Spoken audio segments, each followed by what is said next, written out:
পঞ্চম শ্রেণীর বাংলা ক্লাসে সকলকে স্বাগত। আজকে আমি তোমাদের অ্যাক্টিভিটি টাস্ক যে 2 নম্বরটি সেটি সম্পর্কে আলোচনা করব। আমার বোর্ডে সকল প্রশ্ন লেখা সম্ভব হয়নি, আমি যে 4টি প্রশ্ন লিখতে পেরেছি লিখে সেগুলি বলে নিয়ে তারপর মুছে পরেরগুলো পড়াবো। আচ্ছা, অ্যাক্টিভিটি টাস্ক প্রথম যেটা সেটা তো ইউটিউব চ্যানেলের মধ্যে, আমার চ্যানেলের মধ্যে রয়েছে এবং তোমাদের পাঠানো হয়ে গেছে। এবার অ্যাক্টিভিটি টাস্ক দ্বিতীয় যে নম্বরটি, দ্বিতীয় যে 2 নম্বর যেটি সেটি সম্পর্কে আলোচনা করব। তো এখানেও যে প্রশ্নগুলো দেওয়া হয়েছে সেটা সবই তোমাদের প্রথম পার্বিক মূল্যায়নের যে যে চ্যাপ্টারগুলো, যে যে অধ্যায়গুলো রয়েছে সেগুলোর উপরে দেওয়া আছে। তো প্রথম রয়েছে হচ্ছে 1 নম্বরের প্রশ্ন বলা হয়েছে যে নিজের ভাষায় উত্তর লিখতে হবে। তো তোমরা নিজের ভাষায় লিখতে পারলে খুবই ভালো, আমি একটু বলে দিচ্ছি, তোমরা যদি নিজেদের মতন করে গুছিয়ে লেখো সেটা আরও ভালো হবে। আচ্ছা, 1 নম্বরে 1 যেটা প্রশ্ন আছে সেটা আছে, কি আছে মোর তল্পিটায় দেখবি যদি জলদি আয়, গল্পপুরোর তল্পিতে কি কি দেখতে পাওয়া যাবে। আমরা বুঝতে পারছি এর আগে অ্যাক্টিভিটি টাস্ক আলোচনা হয়েছে, তাছাড়া তোমাদের ক্লাসে প্রায় সব কটা অধ্যায় পড়িয়ে দেওয়া হয়েছে। তো যাই হোক, ক্লাসে পড়ানো হয়েছে বলতে ক্লাস তো আমাদের তো এরকম নেই যেমন ইউটিউবের চ্যানেলের মাধ্যমে আমি পাঠাই, সেইভাবে তোমাদের প্রায় সব কটা চ্যাপ্টারই পড়ানো আছে। তো যাই হোক, আমরা এখন প্রশ্নগুলো একটু আলোচনা করি।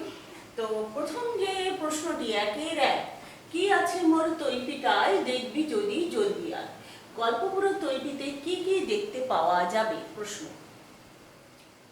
আচ্ছা, এটা আমরা বুঝতে পারছি আমাদের যে প্রথম যে কবিতাটা রয়েছে কবি সুনির্মল বসুর গল্পপুরো, এখান থেকে নেওয়া হয়েছে এবং দ্বিতীয় স্ট্যান্ডার বা প্রথম স্ট্যান্ডারের শেষের দিকে এই দুটি লাইন রয়েছে। কবি সুনির্মল বসুর গল্পপুরো কবিতায় গল্পপুরোর তল্পিতে রূপকথার নানান গল্প রয়েছে। সেখানে রয়েছে রাজপুত্র রাজকন্যে, দত্তি দানব, ময়নামতি, করির পাহাড়, চোখ ধাঁধানো মানিকহীরা, ময়নামতি, চোখ ধাঁধানো মানিকহীরা, তেপান্তরের মাঠ, পক্ষীরাজ, সোনার কাঠি, কেশবতী নন্দিনী ইত্যাদি সম্পর্কিত রূপকথার নানান গল্প। এইভাবে গুছিয়ে লিখলে আমার মনে হয় উত্তরটা ঠিক হবে। আচ্ছা, এবারে আসি 1-2। 1-2 আছে, এমনি করে সারা শীত দেখতে দেখতে কেটে গেল, বুনো হাঁস গল্প অনুসারে শীতকালটির বর্ণনা দাও। তোমরা লীলা মজুমদারের বুনো হাঁস গল্পটি নিশ্চয়ই খুব ভালো করে পড়ে নিয়েছো এবং সেখানে পরিযায়ী হাঁসের দল, পরিযায়ী মানে যারা কিনা শীতের সময়ে উত্তর দিক থেকে আমাদের দেশের দিকে আসে, দক্ষিণ দিকে আসে এবং বেশ কোনো কোনো দল আমাদের দেশ ছাড়িয়ে অন্যান্য দ্বীপগুলোতে গিয়ে পৌঁছে যায়। তো তারা যে দেশে থাকে সেখানে এত শীত পড়ে, এত ঠান্ডা যে সেখানে তারা থাকতে পারে না, সেই জন্য তারা হাজার হাজার মাইল পার হয়ে দক্ষিণ দিকে আসে এবং তারপর শীতকালটা সেখানে কাটিয়ে তাদের দেশে যখন গ্রীষ্ম শুরু হয়, সেরকম বরফ গলতে শুরু করে, আস্তে আস্তে সবুজ ছোপ দেখা যায়, সেই সময় তারা ফিরে যায়। তো সেই হাঁসেরা যে শীতকালের সময়ে যখন এসেছিল সেই লাদাখের জোয়ারদের ঘাঁটিতে, সেই সম্পর্কে জানতে চাওয়া হয়েছে, শীতকালটির বর্ণনা দাও। আমরা শুধু শীতকালের যে বর্ণনা সেই অংশটি এই গল্পটা থেকে নেব। লেখিকা লীলা মজুমদারের বুনো হাঁস গল্পে ভারতের উত্তরে হিমালয়ের পার্বত্য অঞ্চলে লাদাখের শীতকালের বর্ণনা রয়েছে।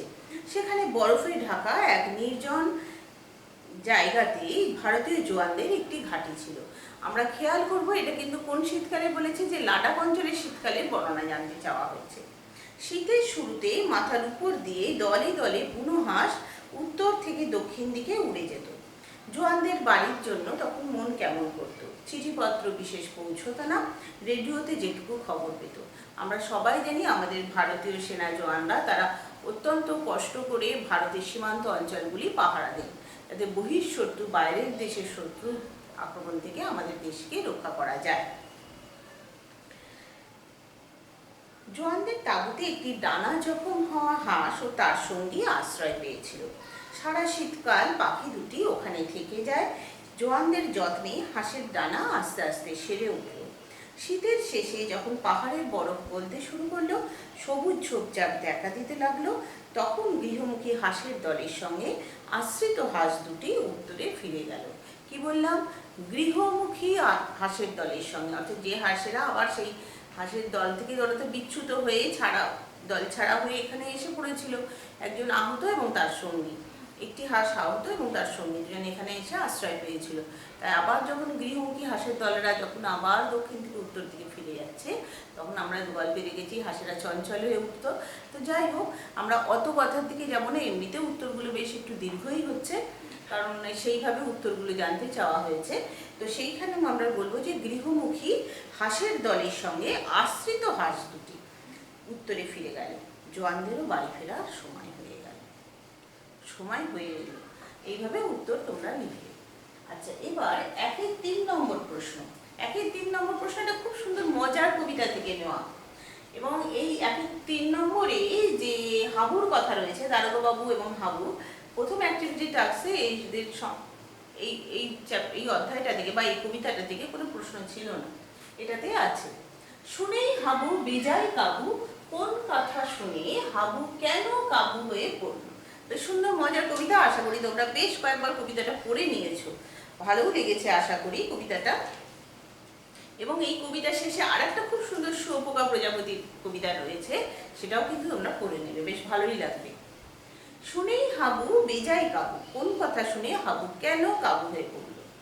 হাবুরা 4 ভাই, একই ঘরে থাকে এবং তার অপর 3 ভাই বিড়াল, কুকুর ও ছাগল পোষে। গন্ধে হাবুর প্রাণজায়ী অবস্থা। এখানে প্রাণজায়ী অবস্থাটা লেখার সময় প্রাণজায়ী শব্দটা ইনভার্টেড কমার মধ্যে রাখবে। ইনভার্টেড কমা মানে তোমরা সকলেই জানো, এখানে বিভিন্ন উদ্ধৃত আছে, সেখানেও দেওয়া আছে। ইনভার্টেড কমা লিখতে হয়। একটা সুন্দর মনে রাখার একটা উপায় বলে দিচ্ছি, 69, এই দিক দিয়ে 6, এই দিক দিয়ে 9, কিন্তু 6 এর গোল্লাটা একটু ছোট্ট হবে, 9 এর গোল্লাটাও একটু ছোট্ট হবে, এইভাবে ইনভার্টেড কমাটা লিখতে হয়।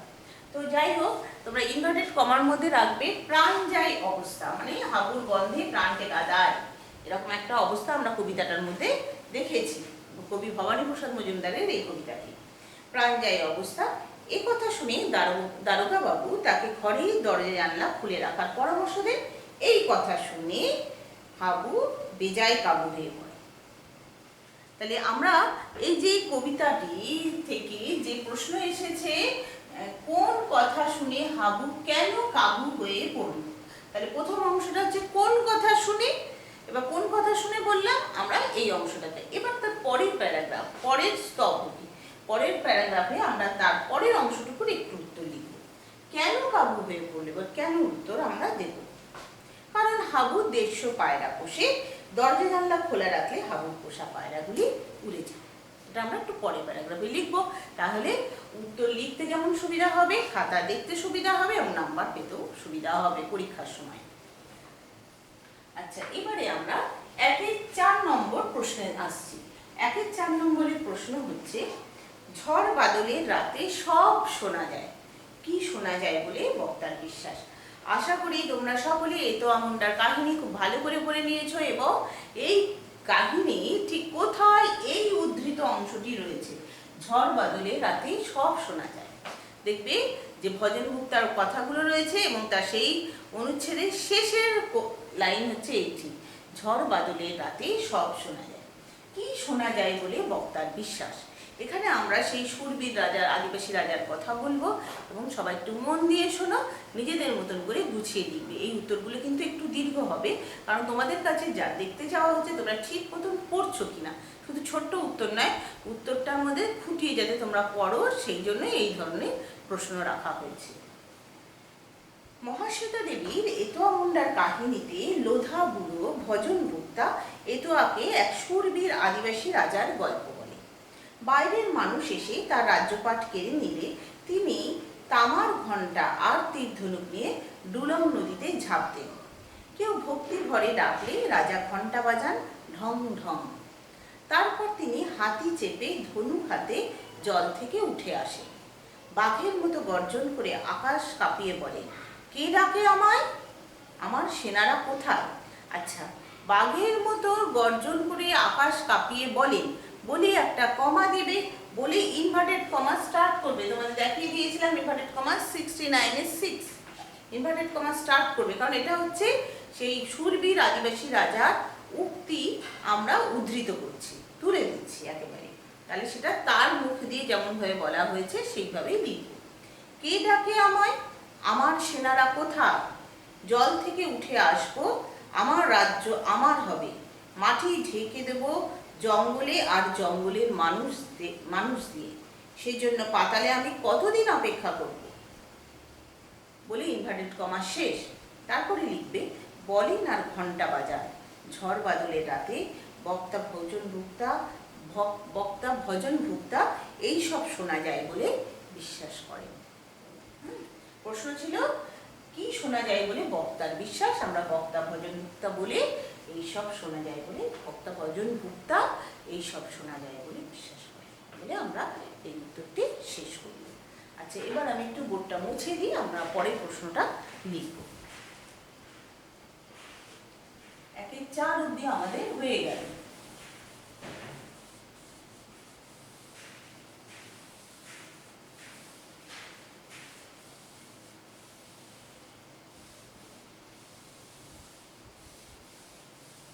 এবারে আসবো 1-5 নম্বর প্রশ্ন।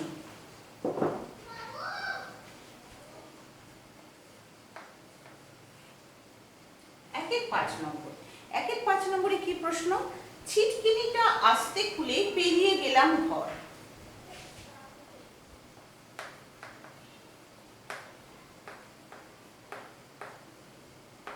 ছিটকিনিটা আস্তে খুলে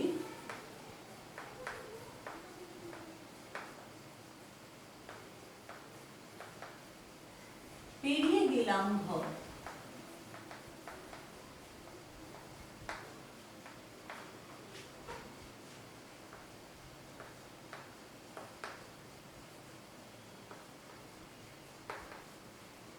পেরিয়ে গেলাম ঘর।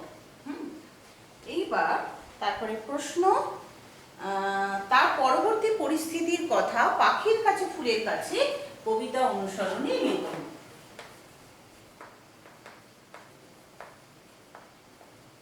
আর পরবর্তী পরিস্থিতির কথা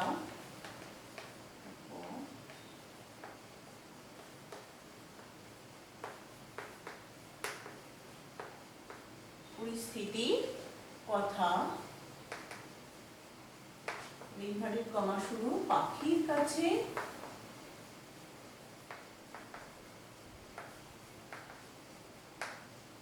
ফুলের কাছে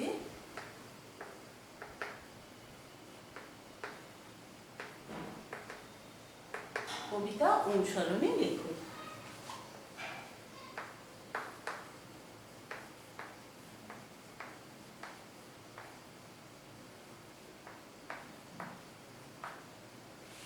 তোমাদের নিশ্চয়ই কবিতাটা খুব ভালো করে পড়া আছে।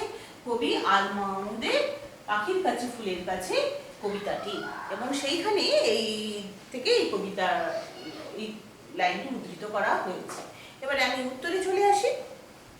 কবি আল মাহমুদ রচিত পাখির কাছে ফুলের কাছে কবিতায় কবি ছিটকিনি খুলে ঘর পেরিয়ে দেখেন ঝিমধরা শহরটি থরথর করে কাঁপছে। মিনারটা দেখে মনে হচ্ছে কেউ যেন দাঁড়িয়ে আছে।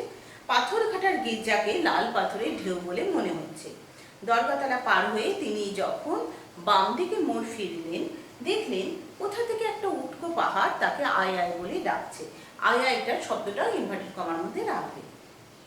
পাহাড়ের গায়ে হাত বুলিয়ে লাল দিঘিটা পার হতেই দেখেন জোনাকিরা দরবার বসিয়েছে। দরবার মানে নিশ্চয়ই তোমরা সকলে জানো, সভা। কবিকে দেখে দিঘির কালো জল কলকলিয়ে উঠে বলে পদ্য লেখার ভাঁজ খোলার কথা। রক্ত যাবার ঝোপের কাছে ফুল পাখি সবাইকে নিয়ে আসর বসে। কবি পকেট থেকে ছড়ার বই খুলে নিয়ে পাখির কাছে ফুলের কাছে মনের কথা বলতে থাকেন। তোমরা কবিতাটা খুব ভালো করে পড়ে মুখস্থ করে নিয়েছো নিশ্চয়, এবং এর উত্তরটা ঠিক কবিতা অনুসরণে লিখে যাবে। ঠিক আছে? আচ্ছা, এবারে আসছি 1-6। 1-6 হচ্ছে খাবো না তো আমি কথাটি বিমলার অভিমান কবিতায় কতবার ব্যবহৃত হয়েছে। প্রথম অংশ আমি একটু মুছে নিই, নাহলে পুরোটা মনে হয় ধরবে না। মুছেই দিই পুরোটা, একটা তো আলোচনা হয়েই গেল।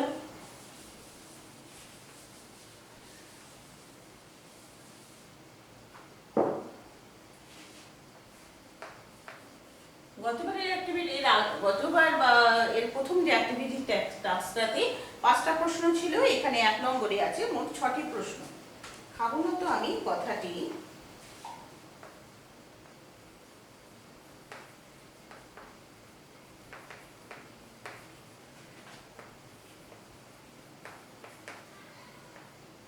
খাবো না তো আমি কথাটি বিমলার অভিমান কবিতায় কতবার ব্যবহৃত হয়েছে?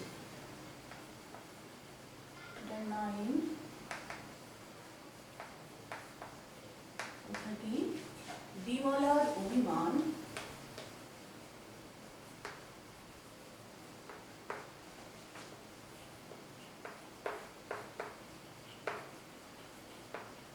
এটা ইনভার্টেড কমার মধ্যে রাখা উচিত। বিমলার অভিমান কবিতায় কতবার ব্যবহৃত হয়েছে?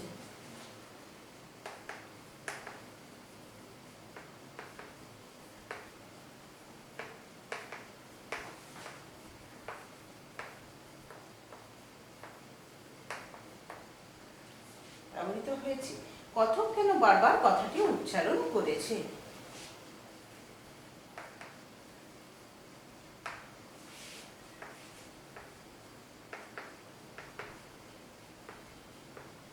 তোমরা খেয়াল করে দেখো, এই প্রশ্নটিতে মোট 2টি প্রশ্ন আছে। একটা প্রশ্নের মধ্যে 2টো অংশ আছে, 2টো প্রশ্ন দেখা আছে। কথক কেন বারবার কথাটি উচ্চারণ করেছে?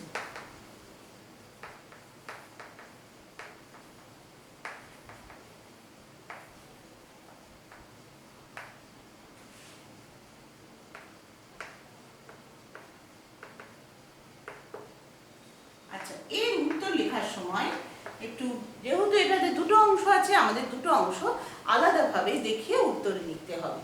তো প্রথম অংশটি কি বলেছে? খাবো না তো আমি কথাটি বিমলার অভিমান কবিতায় কতবার ব্যবহৃত হয়েছে। তাহলে প্রথম অংশের উত্তর লেখার সময় একটা বক্স করে তোমরা উত্তর লিখতে পারো, অথবা প্রথম অংশের উত্তর বলে আন্ডারলাইন বলে ড্যাশ দিয়েও লিখতে পারো। সংক্ষিপ্তভাবে হয় একটা বক্স করে লিখলাম।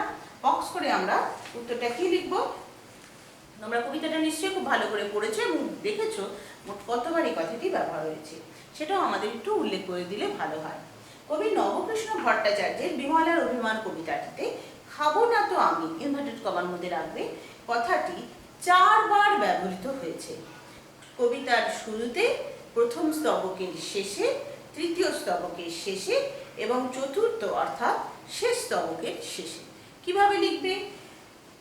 কবি নবকৃষ্ণ ভট্টাচার্যের বিমলার অভিমান কবিতায় খাবো না তো আমি ইনভার্টেড কমার মধ্যে রাখলাম কথাটি 4 বার ব্যবহৃত হয়েছে বলে একটা ড্যাশ দেবে, দিয়ে লিখবে কবিতার শুরুতে, কমা, প্রথম স্তবকের শেষে, কমা, তৃতীয় স্তবকের শেষে, কমা, তৃতীয় স্তবকের শেষে এবং শেষ অর্থাৎ চতুর্থ স্তবকের শেষে ব্যবহৃত হয়েছে। তাহলে মোট 4 বার হচ্ছে।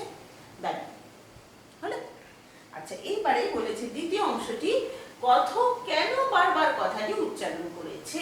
এখানে আমার জিজ্ঞাসাবোধক বা প্রশ্নবোধক চিহ্ন দেওয়া উচিত। তো কথক কেন বারবার কথাটি উচ্চারণ করছে? কথককে কবিতাটা পড়লে তোমরা নিশ্চয়ই বুঝতে পারছো, এই কবিতাটিতে কথক হলো বিমলা। তাহলে বিমলা কেন বারবার কথাটি উচ্চারণ করেছে? আমি উত্তরটা বলছি, কথাটা একটু শুনে নাও ভালো করে, নিয়ে তোমরা নিজেদের মতন করে গুছিয়ে লিখবে। দরকার হলে বেশ কয়েকবার শুনবে, তাহলে উত্তর লিখতে সুবিধা হবে। কবিতাটির কথক বিমলা স্বয়ং। বিমলার অত্যন্ত অভিমান হয়েছে, কারণ তাকে অনেক কাজ করতে হয় যা তার দাদা বা ভাইকে করতে হয় না। তাকে ফুল আনতে বলা হয়, কমা, দুরন্ত খোকাকে রাখতে হয়, কমা, ছাগল তাড়াতে হয়, দাঁড়ি। এছাড়া দাদার খাবার সময় তাকে নুন এনে দিতে হয়, কমা, পান ঝাল লাগলে চুন এনে দিতে হয়, দাঁড়ি। অথচ, কমা, খাবার বেলায় তার পাতে ক্ষীর নামমাত্র, খাবারের সময় তার কথা মনেই থাকে না, দাঁড়ি। দাদা বড়, কমা, তাই সে বেশি খাবে, কমা, অবু ছোট, কমা, তাই সে বেশি খাবে, দাঁড়ি। বিমলার মনে হয়েছে এবার বলে একটা কমা দেবে, দিয়ে ইনভার্টেড কমা শুরু করবে। দুই ধারে সোনার চূড়ো, মাঝেতে ছায়ের নুড়ো, ইনভার্টেড কমা শেষ, দাঁড়ি। তাই সে বারে বারে খাবো না তো আমি, এটাও ইনভার্টেড কমার মধ্যে রাখবে, কথাটি উচ্চারণ করেছে। বুঝতে পারলে তো?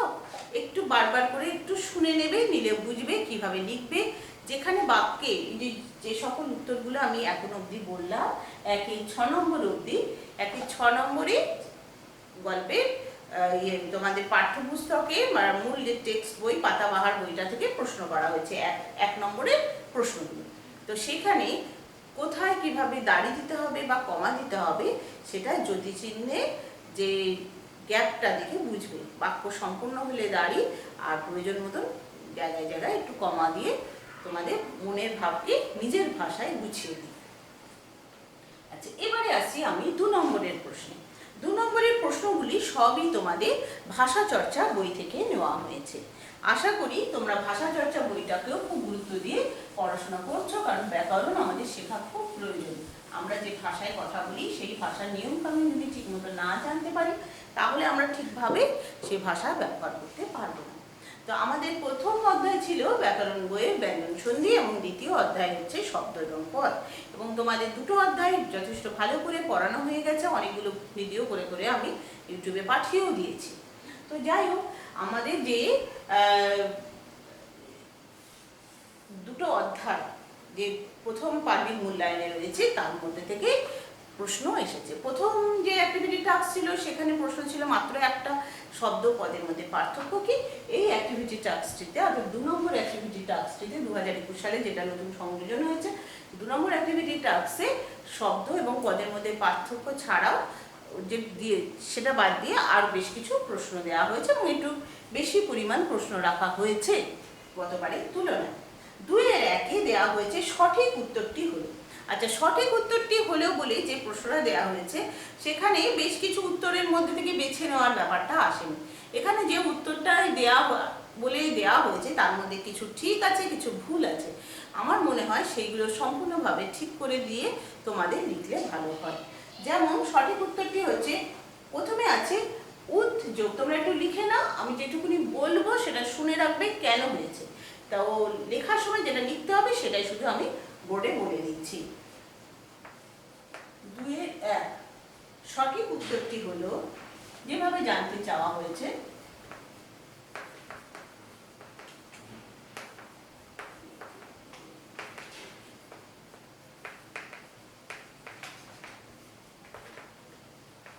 ড্যাশ। এটা সন্ধি থেকে দেওয়া হয়েছে, ব্যঞ্জন সন্ধি তোমাদের পাঠ্য। উদ যোগ মেষ সমান সমান উন্মেষ।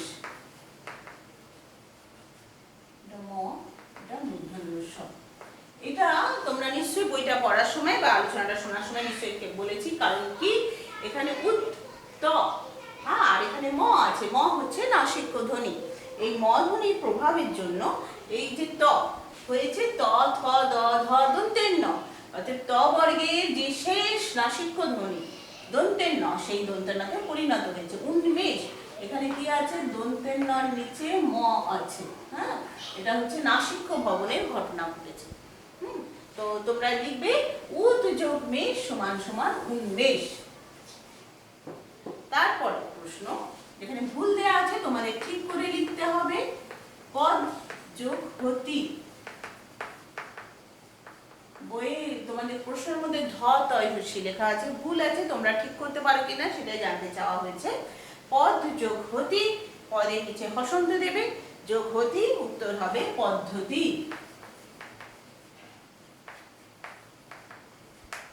পদ্ধতি। এখানে অনন্য সংভবন ঘটেছে বা ব্যঞ্জন সংগতি ঘটেছে। কি রকম, এই যে দ ব্যঞ্জন বর্ণটি এবং হ এরা পরস্পরকে প্রভাবিত করেছে। এর ফলে দ এবং হ এর প্রভাবে কি হয়ে গেছে, দয় ধ। দয় ধয়কে এইভাবে লেখা হয়। আমি তোমাদের এইভাবে লিখে দেখিয়ে দিলাম। বইয়ের মধ্যে সাধারণত দয়ের নিচে ধ এইভাবে লেখা হয়। এইভাবে জানার রাখলে সুবিধা হবে, সকল রকম গল্পের বই বা সবকিছু তোমরা পড়তে পারবে। তো যাই হোক, পদ্ধতি আমাদের বলে দেওয়া হলো। এর পরের যে সন্ধি বিচ্ছেদ রয়েছে, সেটাই হচ্ছে রাজ। বসন্ত দেবে যোগ নি কি হবে? রাজ্ঞী। রাজ্ঞী বানান রয়াকারে রা, বর্গীর জয় ইঙ দীর্ঘী। বর্গীর জয় ইঙ কিভাবে লিখতে হয় দেখে নাও।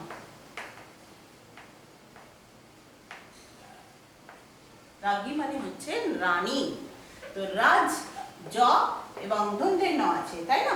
তাহলে চ বর্গের তালব্য ধ্বনি চ ছ বর্গীয় জ, এই যে তালব্য ধ্বনি বর্গীয় জ পরে নাসিক্য দন্তেন্ন ধ্বনি, নাসিক্য দন্তেন্ন ধ্বনি দন্তেন্ন এটা দেখতে পাচ্ছি আমরা, যদি থাকে তাহলে নাসিক্য দন্তেন্ন ধ্বনি তালব্য নাসিক্য মানে দন্তেন্নটা কি হয়ে যায়? ইঙতে পরিণত হয়। তালব্য নাসিক্য মানে চ ছ বর্গীয় ঝ ইঙ ইঙ, চ বর্গের শেষ যে ধ্বনিটি সেটি হচ্ছে ইঙ, এবং ইয়া হচ্ছে নাসিক্য এবং তালব্য ধ্বনি, কারণ এর উচ্চারণ স্থান হচ্ছে তালু, মুখগহ্বরের তালু। তো নাসিক্য ধ্বনিতে পরিণত হয়েছে, সেই নিয়ে সেই সূত্র অনুসারে এই সন্ধিটি করা হয়েছে। আচ্ছা, এরপরে তোমরা পঞ্চম শ্রেণীর পরে কোন ক্লাসে উঠবে? ষষ্ঠ শ্রেণীতে, তাই না? সেই ষষ্ঠ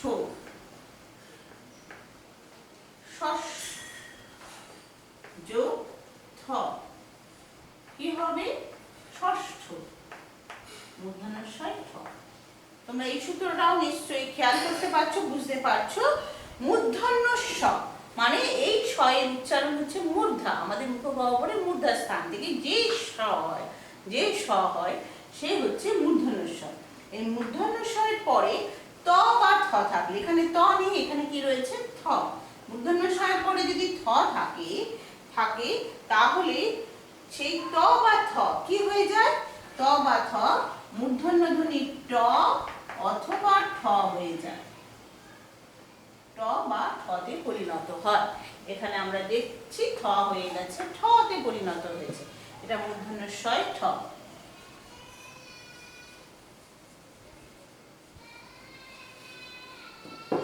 সশব্দ থাকবে, এটা হচ্ছে মূর্ধন্যস্বয় ঠ।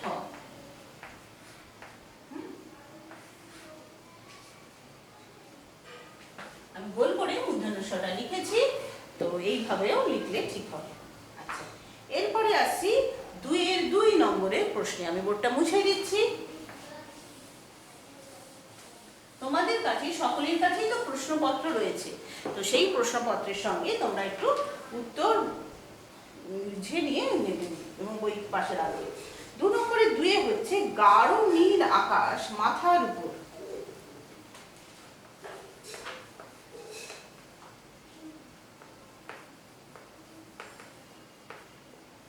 গাঢ় নীল আকাশ মাথার উপর।